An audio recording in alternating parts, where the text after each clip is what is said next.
ये हमारा पेशेंट है जिसकी ट्रेकियोस्टमी हुई हुई है।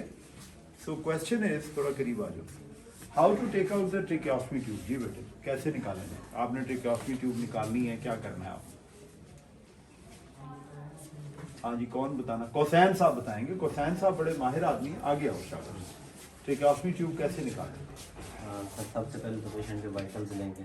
सबसे पहले वाइटल से क्या मुराद है? सर रेस्पिरेटरी रेट और देखिए, दो चीज़ें बड़ी इंपॉर्टेंट है। Number one is the respiratory rate, that is very important, and number two is saturation. Saturation जो आप लेते हैं ना, वो आजकल बड़ा कॉमन सा है। किसी के पास पल्स ऑक्सीमीटर किसके पास है? कोई है बंदा? ये देखो ना जी, जैसे पहले स्टेथोस्कोप होती थी डॉक्टरों के पास, अब इनके पास ये पल्स ऑक्सीमीटर है। ये देखिए, ये पल्स ऑक्सीमीटर, ये एक के पास, ये दूसरा, ज़्यादा खूबसूरत लग रहे है ना। वैसे तो दोनों ही ठीक होंगे, काम शाम दोनों ही अच्छा करते होंगे। ज़्यादा चांस ये कि ये ज़्यादा ऑथेंटिकेटेड होगा। तूने कितने का लिया? पता नहीं, किसी ने दिया। तुझे किसी ने दिया? सोफे शोफे काफ़ी मिलते हैं तुझे, हैं? अच्छा अच्छा, अच्छी बात। हाथ दिखाओ बीबी। ये इन्होंने मेहंदी लगाई हुई है, अगर सारे पे लगाई होती तो फिर मसला था, फिर ये थोड़ा सा कभी। तो हमने सबसे पहले क्या किया, हमने पल्स ऑक्सीमीटर पे देखा कि इनकी सैचुरेशन कितनी है।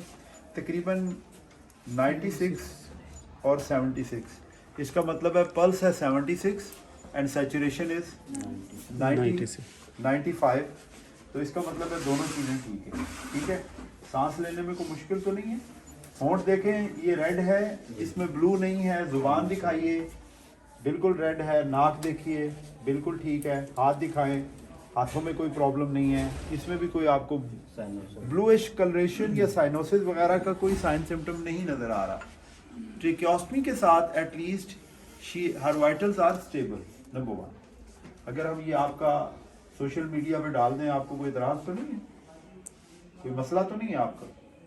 क्यों जी, आप इनके साथ हैं, कोई प्रॉब्लम तो नहीं है? अगर डाल दें तो हैं, डाल दें ना। ये लोगों की वो उसकी सिखलाई के लिए है कि लोगों को पता चले इसका। ये लोग पल्स ऑक्सीमीटर ले लें। नंबर वन, ये आपने चीजें चेक कर ली। अगला क्या काम है? Sir conscious level of the conscious level ठीक है कि नहीं तुम्हारा? हाँ जी जी। और सैचुरेशन देख लिया सर। वो देख लिया, अब आगे चलो, इससे आगे अब निकालनी है तो क्या करें? सर सिक्रीशंस देख लेंगे, कोई थिक सिक्रीशन कोई थिक सिक्रीशन, क्लॉगिंग तो नहीं हुई? अच्छा, और कुछ इसके अलावा? ऑलमोस्ट यही चीज़ें सर हम देखते हैं। निकालनी कैसे है? अब प्रोटोकॉल बताओ ना निकालने। सर उसको ब्लॉक पहले तो करके ट्रायल सेक्शन करेंगे। देखें बेटे, ये वाली वो ट्यूब नहीं है जिसे ब्लॉक करके आप ट्रायल देते हो। जो मेटालिक है ना, उसे ब्लॉक करके ट्रायल देते होते हैं, इसको नहीं देते। ये वाली वो ट्यूब नहीं है। आप अपने तौर पे असेस करते हैं कि अब इसकी हमें ट्रेकियोस्टमी ट्यूब निकाल देनी चाहिए। अडीमा सेटल हो गया है, हमारा ये ख्याल है कि बाकी भी जो प्रॉब्लम है इसमें ट्रेकियोमलेशिया था, तो हमारा ख्याल ये है कि अब क्योंकि उतने दिन पूरे हो चुके हैं तो ट्रेकियोमलेशिया जो है ना बेहतर हो गया होगा। तो now we can take it out. ठीक है, एक बात तो ये है। अब अगली बात, whenever you want to take out the tracheostomy tube, a new tracheostomy tube should be with you. Tracheostomy डालने का पूरा सामान आपका बेड साइड पे आपके पास अवेलेबल होना चाहिए जब भी आपने ट्रेकियोस्टमी ट्यूब निकालनी है। ठीक है, इसके बाद डॉक्टर साहब ने कहा कि अगर कोई सक्शन वगैरह करनी है, कोई सिक्रीशन है, तो ये पहले कर ले आप। उससे पहले भी एक काम इंपॉर्टेंट है, वो क्या है? इन सारी चीजों से पहले नो कंसेंट नहीं कहेंगे उसे, information to the patient. Information care है ना। She has got a right to know what is going to happen with हर।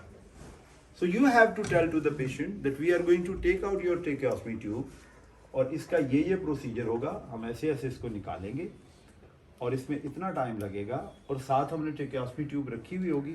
अगर खुदा ना खास्ता आपको कोई प्रॉब्लम शुरू होती है तो हम ट्रेकियोस्टमी ट्यूब दोबारा डाल देंगे। ये सारी बात उसको समझानी है, फिर आपने ट्रेकियोस्टमी। और जो चीज़ें आपको साथ चाहिए, शक्कर ज़रूर होना चाहिए। शक्कर मशीन, आपके पास ड्रेसिंग का सामान, न्यू ट्रेकियोस्टमी ट्यूब और all the instrument to put in the tracheostomy tube, ये आपके पास होनी चाहिए। ठीक है, उसके बाद आप क्या करेंगे? पेशेंट को एक्सप्लेन करेंगे कि हम क्या करने जा रहे हैं। अगर कोई स्टिच लगा हुआ है तो स्टिच को आप निकालेंगे। बैलून जो आपने इन्फ्लेट किया हुआ है उसे सबसे पहले डिफ्लेट करेंगे। सक्शन उससे पहले आपने कर लेनी है, सफाई कर लेनी है, और उसके बाद आप पेशेंट को थोड़ी देर के लिए कहेंगे जी कि आप थोड़ी देर के लिए सांस को रोकें, just you take out this tracheostomy. और आपको कोई भी सिक्रीशन नज़र आ रही है तो सक्शन से आप उसी वक्त उसको सक कर लेंगे ताकि एयरवे के अंदर ना जाए. And just you put a soft dressing pad on that. ठीक है, आप उस पर ड्रेसिंग पैड रख लेंगे और पेशेंट को कहेंगे कि आप आराम से सांस लें. इन द मीन टाइम हमारे पास ये देखें, ये एक और चीज़ है जो हमने सेंट्रली ऑक्सीजन का इंतज़ाम किया हुआ है इस कमरे में कि हमारे पास ये ऑक्सीजन सप्लाई मौजूद होनी चाहिए.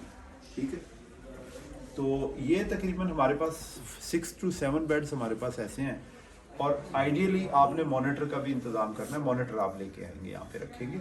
और ये जो चीज़ें आपने पहले चेक की थी वो दोबारा सारी चीज़ें चेक करेंगे. रेस्पिरेटरी रेट चेक करेंगे, saturation of the oxygen saturation check करेंगे, कोई साइनोसिस तो नहीं डेवलप हो रहा पेशेंट को, वो चेक करेंगे.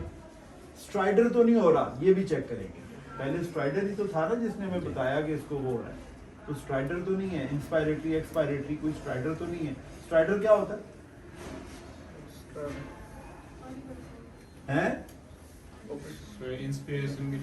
इंस्पायरेशन या एक्सपायरेशन में जो ऑडिबल साउंड्स आ रही होती हैं कि आपको लग रहा है कि सांस लेने में या सांस को बाहर निकालने में जो पेशेंट को मुश्किल हो रही होती है उसको स्ट्राइडर कहते हैं. And the reason for that is most likely there is a obstruction at the level of the neck.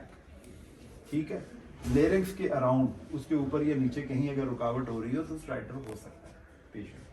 ठीक है, तो ये आप चेक करेंगे. और अगला काम क्या करना है? डॉक्यूमेंट करेंगे. ये डॉक्यूमेंटेशन नहीं भूलनी आपने. ठीक है, whenever you have to perform you will perform in this way. Whenever you have to tell in the exam you will tell in this way. ठीक है, इसी तरीके से आप. और कब तक इसको देखेंगे? At least 24 hour. फौरी तौर पे आपने 10 to 20 मिनट्स में ही पेशेंट को ऑब्जर्व करना है और उसके बाद भी आवरली आपने इस पेशेंट को देखते रहना. Thank you very much. चलो.